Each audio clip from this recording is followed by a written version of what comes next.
بسم اللہ الرحمن الرحیم النبی اولا بالمؤمنین من انفسهم وازواجه امہاتهم واولو الارحام بعضهم اولا ببعض في كتاب الله من المؤمنین والمهاجرین الا ان تفعلوا الى اولیائکم معروفا كان ذلك في الكتاب مسطورا۔ پیارے بھائیوں اور عزیز بہنوں، نبی کریم صلی اللہ علیہ وسلم نے مختلف اغراض کے پیش نظر، مختلف مصلحتوں کے پیش نظر مختلف اوقات میں 11 عورتوں سے شادی کی ہے، اور یہ 11 عورتیں وہ ہیں جن کے ساتھ نبی کریم صلی اللہ علیہ وسلم نے صرف عقد نکاح ہی نہیں کیا بلکہ ان کے ساتھ علاقۂ زوجیت بھی قائم کیا ہے۔ جس وقت آپ صلی اللہ علیہ وسلم کی وفات ہوئی ان میں سے 9 عورتیں بقید حیات تھیں۔ آج بدقسمتی سے ان میں سے بہت سو کسی کے نام ہم لوگ جانتے ہی نہیں ہیں۔ مثال کے طور پر حضرت خدیجہ بنت خویلد ہیں، حضرت سودا بنت زمعہ ہیں، حضرت عائشہ بنت الصدیق رضی اللہ تعالی عنہا ہیں، حضرت حفصہ بنت عمر، زینب بنت خزیمہ، ام سلمہ بنت ابی ابی اور جویریہ بنت الحارث، زینب بنت جحش، ام حبیبہ بنت ابی سفیان اور میمونہ بنت الحارث، اور آخر میں آپ صلی اللہ علیہ وسلم نے حیی بنت اخطب رضی اللہ عنہن سے آپ صلی اللہ علیہ وسلم نے شادی کی۔ جب آپ صلی اللہ علیہ وسلم کا انتقال ہوا تو ان میں سے 9 بقید حیات تھیں، جن میں حضرت خدیجہ کا بہت پہلے انتقال ہو چکا تھا، اور غزوہ احد کے بعد حضرت زینب بنت خزیمہ رضی اللہ تعالی عنہا کا انتقال ہوا ہے۔ یہی 11 عورتیں ہیں جنہیں شریعت کی اصطلاح میں امہات المؤمنین یا ازواج مطہرات کے نام سے جانا جاتا ہے۔ اللہ تبارک و تعالی نے ان 11 عورتوں کو اللہ نے بڑی خوبیوں سے نوازا تھا۔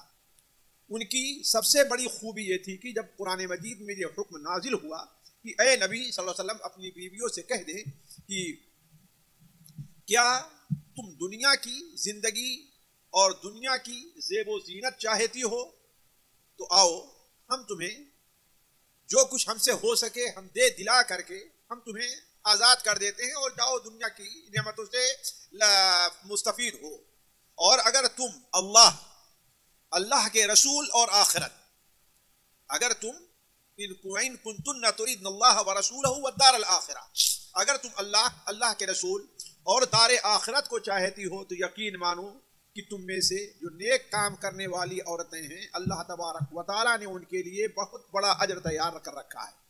تو جب یہ آیت نازل ہوئی تو تمام ازواج مطہرات نے ایک زبان ہو کر کے اللہ کے رسول اور آخرت کا انتخاب کر لیا تھا۔ ان عورتوں کی خوبی اور اللہ نے ان کا کیا مقام رکھا ہے اس کے پیش نظر عام مسلمانوں پر ان کے بہت سارے حقوق ہیں۔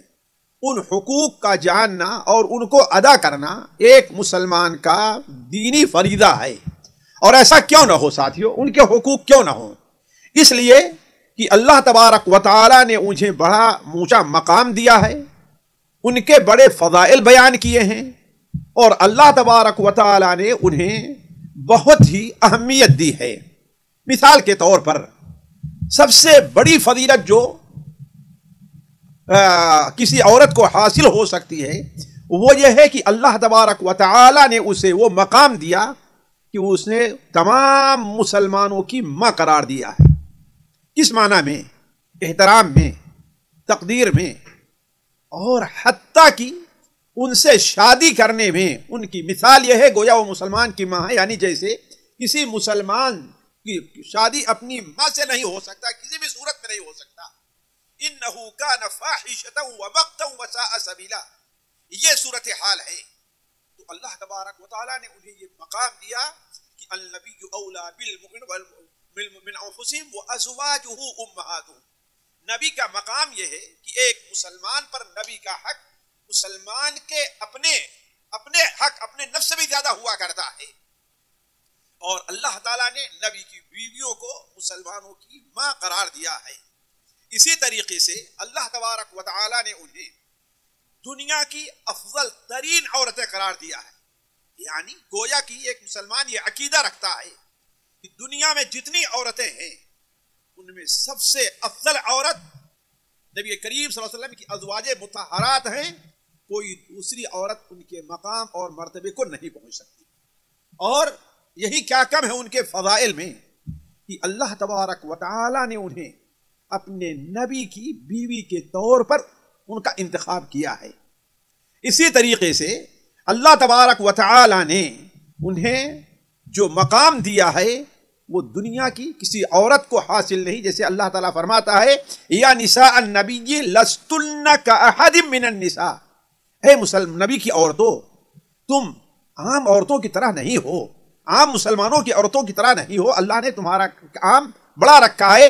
اسی لیے اللہ تبارک و تعالی نے انہیں کن مسلمان نبی صلی اللہ علیہ وسلم اور ازواج مطہرات کو اللہ تبارک و تعالی نے ڈبل اجر سے نوازا ہے. یعنی مثال کے طور پر ایک کوئی نیکی کا کام عام مسلمان عورت کرے اور وہی کام نبی صلی اللہ علیہ وسلم کی کوئی بیوی کرے تو نبی کی بیوی کو اس کا ڈبل اجر ملے گا. وَمَن يَقْنُتْ مِنْكُنَّ لِلَّهِ وَرَسُولِهِ وَتَعْمَلْ صَالِحًا نُؤْتِهَا أَجْرَهَا مَرَّتَيْنِ. اور اسی پر بس نہیں ہے وَأَعْتَدْنَا لَهَا رِزْقًا كَرِيمًا. دیکھیے یعنی ایک تو یہ ہے کہ اسے اللہ تبارک و تعالی نے عام مسلمان عورتوں کے مقابلے میں ڈبل اجر سے نوازا ہے. ایک چیز.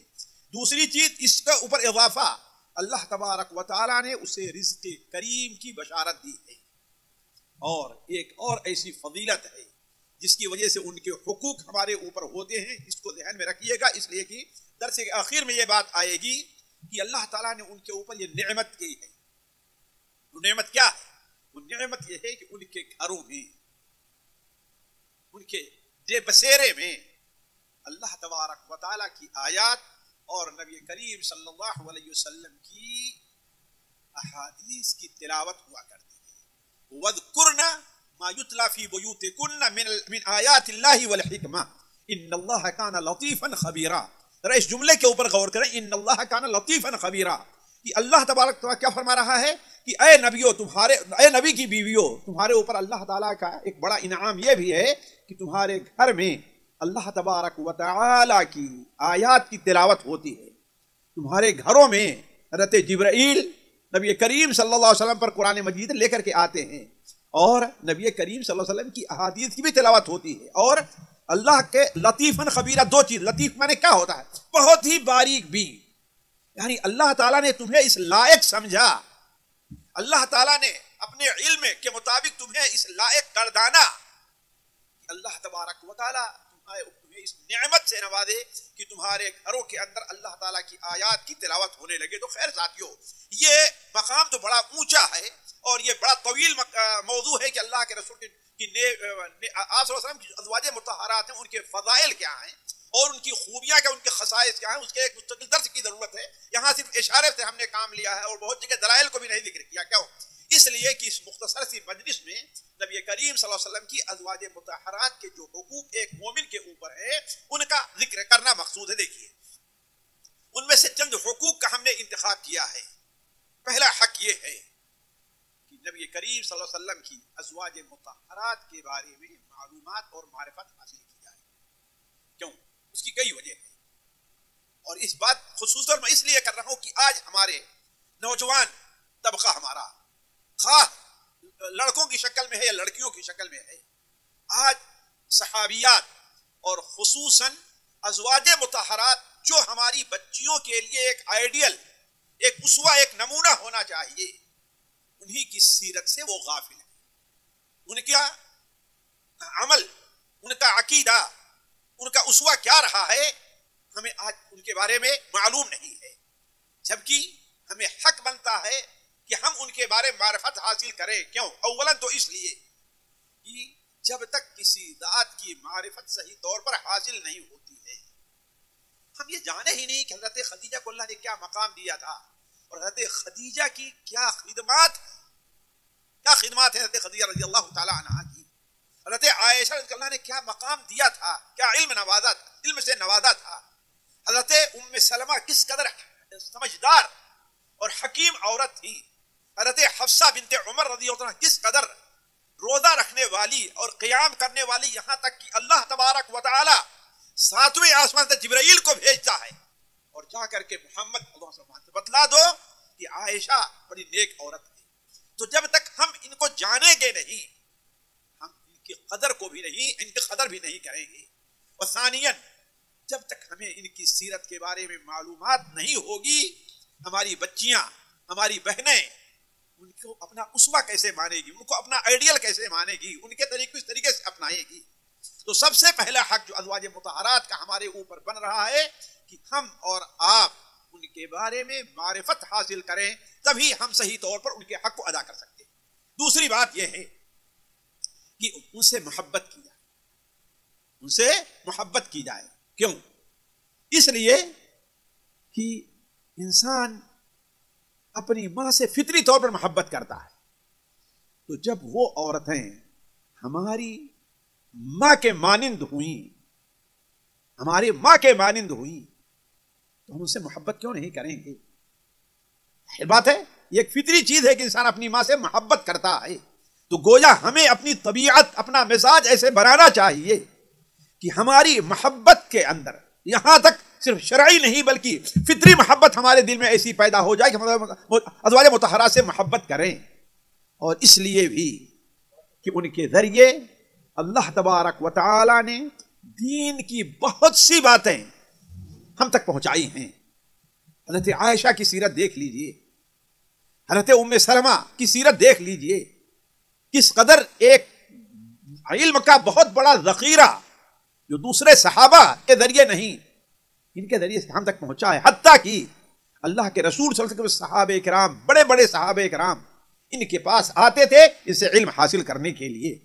تو اس لیے ہم محبت کریں کہ ان کی وجہ سے ہم تک بہت خیر پہنچا ہے، اور اس لیے بھی ہم ان سے محبت کریں۔ یہ ہمارے نبی صلی اللہ علیہ وسلم کی بیوی ہیں، آپ صلی اللہ علیہ وسلم ان سے محبت کرتے تھے۔ تو نبی صلی اللہ علیہ وسلم محبت کرنے یہ بات گزر چکی ہے کہ آپ کی محبت کا تقاضا یہ ہے کہ جن شخصیات سے آپ محبت کرتے تھے ان سے محبت کی جائے۔ اور دلیل کے طور پر صحیح بخاری کی وہ حدیث آپ کے سامنے ہم نے رکھی تھی کہ آپ صلی اللہ علیہ وسلم نے اپنی لخت جگر حضرت فاطمہ سے فرمایا کہ یہ فاطمہ، کیا تو اس سے محبت نہیں کرتی جس سے میں محبت کرتا ہوں؟ فاطمہ نے کہا اے اللہ کے رسول کیوں نہیں؟ تو آپ نے فرمایا فَأَحِبِّ هَذِهِ، یعنی اس سے حضرت عائشہ سے محبت کرو۔ تو کہنے کا مطلب یہ ہے کہ نبی کریم صلی اللہ علیہ وسلم مطہرات کا ایک حق ہے کہ ہم ان سے محبت کریں، بلکہ ان کا بغض رکھنا، ان سے نفرت رکھنا ہمارے دین کے لیے خطرہ ہے۔ نبی کریم صلی اللہ علیہ وسلم کی حدیث بڑے واضح طور پر ہے کہ آپ صلی اللہ علیہ وسلم نے ارشاد فرمایا اس ذات کی قسم جس کے ہاتھ میں میری جان ہے۔ یہ حدیث صحیح ابن حبان، مستدرک حاکم وغیرہ میں ہے۔ اس ذات کی قسم جس کے ہاتھ میں میری جان ہے، لا یبغضنا اہل البیت رجل، ہم اہل خانہ سے اگر کوئی شخص بغض رکھتا ہے، نفرت رکھتا ہے، تو اللہ تبارک و تعالی اسے جہنم میں ڈال دے گا۔ تو کہنے کا مطلب یہ ہے کہ نبی کریم صلی اللہ علیہ وسلم کی ازواج مطہرات سے محبت یہ بھی ان کا ہمارے اوپر حق ہے۔ اسی طریقے سے ان کا ایک حق ہمارے اوپر یہ بھی ہے کہ اللہ تبارک و تعالی نے انہیں الطیبات الطاہرات بنایا ہے۔ ہمارا یہ یقین ہونا چاہیے کہ اللہ تعالیٰ نے ہر قسم کی اخلاقی برائیوں سے، ہر قسم کی اخلاقی برائیوں سے اللہ تبارک و تعالیٰ نے انہیں پاک اور صاف رکھا ہے۔ نبی کریم صلی اللہ علیہ وسلم کی سیرت پڑھیے تو کس طریقے سے ازواج مطہرات کی اخلاقی خوبی آپ کے سامنے آئے گی، لیکن اس سے پہلے اللہ تبارک و تعالیٰ کیا فرماتا ہے؟ انما یرید اللہ لیطہر، اے اللہ تعالیٰ چاہتا ہے کہ اہل بیت وہ تمہیں پاک اور صاف کرے۔ اور مائی عائشہ رضی اللہ تعالی عنہا پر جب تہمت لگائی گئی تو اللہ تبارک و تعالیٰ نے اس کے بارے میں کیا فرمایا تھا؟ جو آیات نازل کی، اس میں ایک آیات نازل کی کہ تم یہ غلط سمجھ رہے ہو، اگر عائشہ ویسی ہوتی جیسا تم سمجھ رہے ہو تو میرے پاک نبی کے عقد میں وہ نہ آتی۔ کیوں؟ الخبیثات للخبیثین والخبیثون للخبیثات، خبیث مرد خبیث عورتوں کے لیے مناسب ہے اور خبیث عورتیں خبیث مردوں کے لیے، اور والطیبات للطیبین والطیبون للطیبات۔ تو اللہ کے رسول اگر طیب ہیں تو ان کی ازواج مطہرات بھی طیب ہیں۔ تو ایک مومن کو یہ عقیدہ رکھنا چاہیے کہ ہر آپ کی ازواج مطہرات میں جتنی بھی ہیں ہر ایک اپنے اخلاق اور کردار کے اعلیٰ مقام پر تھی، اور ہر قسم کی برائی، ہر قسم کی بے حیائی، ہر قسم کی فحاشی ان سے اس قدر پاک اور صاف تھیں جس طریقے سے اللہ تبارک و تعالی نے سفید کپڑے کو ہر قسم کی آلائش سے پاک اور صاف رکھا ہے. اسی طریقے سے نبی کریم صلی اللہ علیہ وسلم ازواج مطہرات کا ایک حق ہمارے اوپر یہ ہے کہ ہم ان کے لیے دعا کریں. وہ دعا کیسے؟ اولاً یہ ہے کہ ہم ان کے لیے استغفار کریں. وہ بھی بشر تھیں، بتقاضائے بشریت ان سے غلطی ہو جایا کرتی تھی، ہو گئی ہوگی، اس میں کوئی شک نہیں ہے. اللہ تعالیٰ نے انسان کی فطرت میں غلطی رکھی ہے، لیکن اللہ تبارک و تعالیٰ ہی نے انہیں اپنے نبی کی بیوی بنا کر اتنا اونچا مقام دیا ہے کہ جہاں وہ دنیا میں آپ کی بیوی ہے آخرت میں رہے گی. اللہ نے گناہوں کو اتنا معاف کیا، تو ہمارا حق بنتا ہے کہ ہم ان کے لیے دعائیں مغفرت کریں، اور جب بھی ان کا نام آئے تو ان کے نام کے سامنے ہم رضی اللہ عنہا، یعنی اللہ تعالیٰ ان سے راضی ہو، اللہ ان سے راضی ہو، یہ ہم دعا کیا کریں. اسی لیے دیکھیں گے اہل سنت و جماعت، اہل بدعت کے خلاف، اہل زیغ اور گمراہوں کے خلاف اللہ تعالیٰ نے اہل سنت و جماعت کا ایک شعار یہ رکھا ہے کہ جب بھی نبی کریم صلی اللہ علیہ وسلم کی کسی بیوی کا نام آتا ہے تو اس کے ساتھ رضی اللہ عنہا لکھتے اور رضی اللہ کہتے چلے آئے ہیں. اسی طریقے سے نبی کریم صلی اللہ علیہ وسلم کی ازواج مطہرات کا ایک حق ہمارے اوپر یہ بھی ہے کہ ان کی فضل و برتری کا ہم اور آپ اعتراف کریں، ان کے محاسن اور خوبیوں کا ہم ذکر کریں. اللہ تبارک و تعالیٰ نے انہیں جن خوبیوں سے نوازا تھا، اللہ تبارک و تعالیٰ نے ان کے اندر جو خوبیاں رکھی تھیں ہمیں ان کا اعتراف کرنا چاہیے. حضرت خدیجہ ہیں تو، حضرت عائشہ ہیں تو، حضرت حفصہ ہیں تو، حضرت سودا ہیں تو، حضرت جویریہ ہیں، ام سلمہ ہیں تو، جو بھی ہیں، اور اللہ تعالیٰ نے جن کے جو فضائل بیان کیے ہیں ہمیں ان فضائل کا اعتراف بھی کرنا چاہیے. مثال کے طور پر اللہ تعالیٰ اللہ کے رسول دو ازواج مطہرات کے فضائل تو عام لوگوں کے شمار سے بھی باہر ہیں. پہلی حضرت خدیجہ رضی اللہ تعالی عنہا ہیں اور دوسری حضرت عائشہ رضی اللہ تعالی عنہا. اللہ تبارک و تعالیٰ نے ان دونوں کو جن فضائل سے نوازا تھا ہمیں ان فضائل کا اعتراف کرنا چاہیے. اللہ کے رسول صلی اللہ علیہ وسلم نے اسی طرف اشارہ کرتے ہوئے فرمایا، جیسا کہ صحیح بخاری میں ہے، ارقبوا محمدا فی اہل بیتہ، یعنی محمد صلی اللہ علیہ وسلم کا لحاظ رکھنا، دیکھنا، توجہ دینا ان کے اہل بیت کے بارے میں، یعنی ان کے ساتھ تعامل کرنے میں، ان کے ساتھ ان کے جو معاملات ہیں ان سے اگر کوئی غلطی ہو اس کے ساتھ تعامل کرنے میں. نبی کریم صلی اللہ علیہ وسلم کے مقام کو یاد رکھنا، یعنی گویا آپ صلی اللہ علیہ وسلم نے کہا کہ اگر تمہیں میری کسی بیوی سے بارے میں کچھ گفتگو کرنی ہے تو سب سے پہلے یہ دیکھو کہ یہ ہے کون. یہ تمہاری ماں ہے اور یہ تمہارے نبی صلی اللہ علیہ وسلم کی بیوی ہیں، اس لیے اس کے بارے میں کوئی گفتگو کرنے سے پہلے تمہیں اس پر توجہ دینی چاہیے. اسی لیے دیکھیے صحابہ کرام رضوان اللہ علیہم اجمعین کس طریقے سے ازواج مطہرات کی بعض چیزوں میں ان سے اختلاف کی وجہ سے بھی، لیکن ان کے فضل اور ان کی بڑائیوں کا، ان کی فضیلتوں کا اعتراف کیا کرتے تھے. مثال کے طور پر صحیح بخاری میں ذرا اگر آپ دیکھیں تو حضرت علی رضی اللہ تعالی عنہ کے ساتھ جنگ جمل کے موقع پر جو معاملہ پیش آیا ہے، ایک طرف حضرت علی رضی اللہ عنہ ان کی فوج ہے اور دوسری طرف حضرت عائشہ، طلحہ و زبیر ان کی فوج ہے. حضرت عمار رضی اللہ تعالی حضرت علی کی فوج میں تھے، لیکن یعنی معاملہ لڑائی کا آ گیا ہے، اس کے باوجود حضرت عمار رضی اللہ تعالی عنہ حضرت عائشہ کی جو فضیلت ہے اس کو بھولتے نہیں ہے. چنانچہ ایک موقع پر انہوں نے کہا تھا، صحیح بخاری میں ہے، انی لعالم انہا زوجتہ فی الدنیا والآخرہ، میں جانتا ہوں کہ وہ نبی کی بیوی ہے، دنیا میں بھی بیوی تھی اور آخرت میں ان کی بیوی رہے گی. یعنی یہ فضل ہے. لیکن اللہ تعالیٰ نے تمہیں آزمایا ہے کہ آیا تم کس کی اتباع کرتے ہو، اللہ کے رسول کی یا اللہ کے حضرت عائشہ کی. یعنی اتنا بڑا اختلاف ہے، اس کے باوجود بھی حضرت عمار رضی اللہ تعالی عنہ حضرت عائشہ کی اتنی بڑی فضیلت کا اعتراف کر رہے ہیں. حضرت صحیح بخاری ہی میں ہے کہ حضرت عبداللہ ابن عباس رضی اللہ تعالی عنہ جب حضرت عائشہ رضی اللہ تعالی عنہ کے انتقال کا وقت آیا تو حضرت عائشہ رضی اللہ کے پاس آنے کی اجازت مانگی.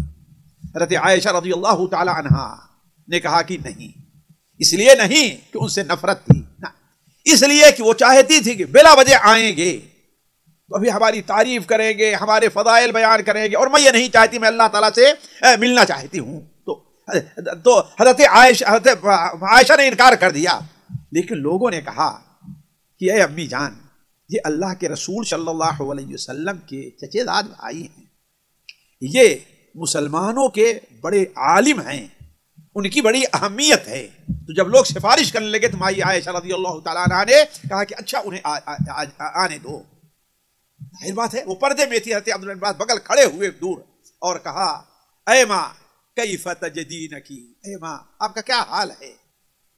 حضرت عائشہ نے کہا بخیر ان اتقیت، اگر میں اللہ تعالیٰ کا تقوی اختیار کرتی رہی ہوں تو کیا ہے، میں اچھی ہوں.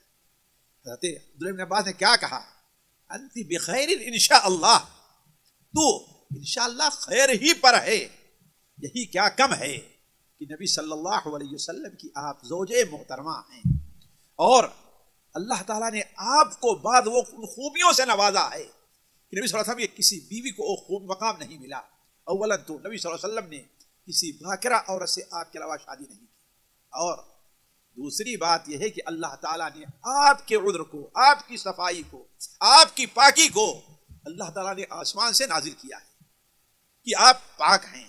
تو کہنے کا مطلب یہ ہے ساتھیوں کہ ہمیں اور آپ کو یہ سوچنا چاہیے کہ حضرت ازواج مطہرات جو ہیں وہ ہر قسم کی برائیوں سے نہیں، حضرت عائشہ ان کی خوبیاں جو ہے، ان کے فضل جو ہے، ہمیں ان کا اعتراف کرنا چاہیے. اسی طریقے سے ساتھیوں باتیں تو اور ہیں، لیکن ایک بات اور توجہ دینے کی ہے کہ ہمارے اوپر ان کا ایک حق یہ ہے کہ ہم ان کی مدد کریں اور ان کی طرف سے دفاع کریں. کیوں؟ اولاً تو وہ ہمارے ماں کی طریقے سے ہیں، اور ماں کا حق بنتا ہے کہ بیٹا اس کی طرف سے دفاع کرے اور اس کی مدد کرے.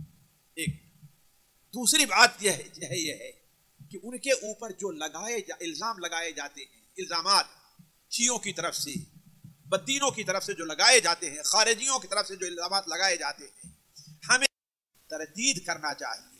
کیوں؟ اولاً تو ہماری ماں ہیں، اور ثانیاً نبی کریم صلی اللہ علیہ وسلم کی طرف سے اصل دفاع کرنا ہے. آپ کی ازواج مطہرات کی دفاع کرنا گویا کیا ہے، نبی صلی اللہ علیہ وسلم کی طرف سے دفاع کرنا ہے. اور ہم دفاع کیوں نہ کریں، ہم ان کے اوپر سے جو الزامات ہیں ان کو ہم باطل کرنے کی کوشش کیوں نہ کریں، جبکہ اللہ تبارک و تعالی مائی عائشہ کے بارے میں دیکھیے، 7ویں آسمان سے مائی عائشہ کے اوپر جب الزام لگتا ہے تو اللہ تعالیٰ لوگوں کی تردید کرتا ہے اور آپ برات تعدیل کرتا ہے. تو جب اللہ تعالیٰ ازواج مطہرات سے دفاع کر رہا ہے تو ہمیں اور آپ کو تو زیادہ حق بنتا ہے کہ ہم ان کی طرف دفاع کریں. اور صرف اللہ تعالیٰ مائی عائشہ ہی کی طرف سے نہیں، بلکہ حضرت حفصہ بنت عمر رضی اللہ تعالی عنہا ہیں، اللہ تعالیٰ نے ان کی طرف سے بھی دفاع کیا ہے. چنانچہ مسند بزار میں اور امام طبرانی رحمہ اللہ کی طبرانی الکبیر کے اندر علامہ البانی رحمہ اللہ اسے اپنی کتاب الصحیحہ میں بھی نقل کرتے ہیں کہ اللہ کے رسول صلی اللہ علیہ وسلم نے ایک بار حضرت حفصہ رضی اللہ تعالی عنہا کو طلاق دے دیا اور ایک طلاق دی. اب ظاہر بات ہے وہ رونے لگی. حضرت عمر آئے اور کہا میں تمہیں منع کرتا تھا. تو ایسے موقع پر ان کی 2 خالازاد آئی، حضرت قدامہ اور عثمان، یہ دونوں نبی کریم صلی اللہ علیہ وسلم کے پاس آئے اور آپ صلی اللہ علیہ وسلم سے پہلے ان کے پاس آئے، پھر ان کو تسلی دی اور آپ صلی اللہ علیہ وسلم سے بات کہی. اس وقت آپ صلی اللہ علیہ وسلم گھر بیٹھے تھے کہ اچانک حضرت جبرائیل آئے. آپ چادر اوڑھے، پھر اس کے بعد آپ نے فرمایا کہ حضرت جبرائیل آ رہے ہیں اور کیا کہہ رہے ہیں کہ اللہ تبارک و تعالیٰ کہہ رہا ہے کہ محمد صلی اللہ علیہ وسلم سے کہو کہ وہ کیا کر لے، رجوع کر لے. راجع حفصہ فإنها صوامة قوامة وإنها زوجتك في الجنة. اے محمد صلی اللہ علیہ وسلم ایسا کرے کہ حضرت حفصہ جو ہیں ان سے آپ رجوع کر لیں. کیوں؟ اس لیے کہ وہ بہت روزہ رکھنے والی اور قیام کرنے والی، نوافل پڑھنے والی، تہجد پڑھنے والی ہیں، اور وہ جنت میں بھی آپ کی بیوی ہیں، لہذا آپ اسے رجوع کر لیں. تو کہنے کا مطلب یہ ہے کہ اللہ تبارک و تعالی ازواج مطہرات کی طرف سے دفاع کر رہا ہے، ان کے اوپر جو الزام ان کی تردید کر رہا ہے. تو ہمیں اور آپ ہمارے اوپر زیادہ حق بنتا ہے کہ ہم نبی کریم صلی اللہ علیہ وسلم ازواج مطہرات کی طرف سے دفاع کریں. اللہ تعالیٰ سے دعا ہے کہ اللہ تعالیٰ ہمیں ازواج مطہرات سے محبت کرنے اور ان کی طرف سے دفاع کرنے کی توفیق عطا فرمائے. والسلام علیکم ورحمۃ اللہ وبرکاتہ. سامعین اکرام، ہمارے علمی اور عوامی دروس اور سوال و جواب کی مجلسوں سے آپ خود بھی مستفید ہوں اور اپنے دوست و احباب کے ساتھ بھی شیئر کریں. عین ممکن ہے کہ آپ کے شیئر سے کسی کی اصلاح اور آپ کے لیے صدقہ جاریہ بن جائے. واٹس ایپ پر اسلامک میسج حاصل کرنے کے لیے نمبر نوٹ فرمائیں: یعقوب عزیز 00966 5089 59707. واٹس ایپ سوال و جواب گروپ میں ایڈ ہونے کے لیے نمبر نوٹ فرمائیں: عبدالسلام عمری 00966 5026 27622. نمبر بھیجتے ہوئے نام اور پتہ ضرور لکھیں. اسی طرح ہمارے یوٹیوب چینل اسلامی دعویٰ کو ضرور سبسکرائب کریں تاکہ ہماری ہر نئی اور اہم ویڈیو کی اطلاع آپ کو فوری حاصل ہو جائے. تمام دروس، مقالات اور سوال و جواب سیریز کے لیے ہماری مشہور ویب سائٹ www.islamidawah.com کا مشاہدہ کرتے رہیں. السلام علیکم ورحمۃ اللہ وبرکاتہ.